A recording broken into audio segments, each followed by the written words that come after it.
কি নাম তোমার? মোহাম্মদ সাহেব। কোন ক্লাসে পড়ো? ক্লাস 4। আজকে কি দিবস? আজকে বিজয় দিবস।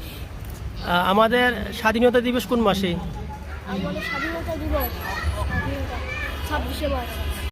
আমাদের ভাষা দিবস কখন? 21শে ফেব্রুয়ারি।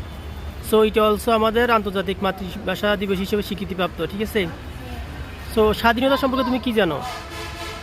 স্বাধীনতা সম্পর্কে বিজয় দিবস সম্পর্কে কিছু বলো। আমি তো ঠিক কিছু জানি না। আচ্ছা, নো প্রবলেম। সো তোমার ভবিষ্যতে কি হওয়ার ইচ্ছা? আর্মি। আর্মি? হ্যাঁ। Very good. সো আর্মি হয়ে দেশকে রক্ষা করবা? হ্যাঁ। মিশনে যাবা? মিশন, জাতিসংঘ মিশনে যাবা? হ্যাঁ। এটা কি তোমার ইচ্ছা না তোমার আব্বু আম্মুর ইচ্ছে? আমার ইচ্ছা তোমার ইচ্ছা। আর তোমার আব্বু আম্মু কি হতে চাই? তোমাকে কি বানাতে চাই? বড় অফিসার। বড় অফিসার। যেমন কি অফিসার? এটা ঠিক জানি না। জানো। আমার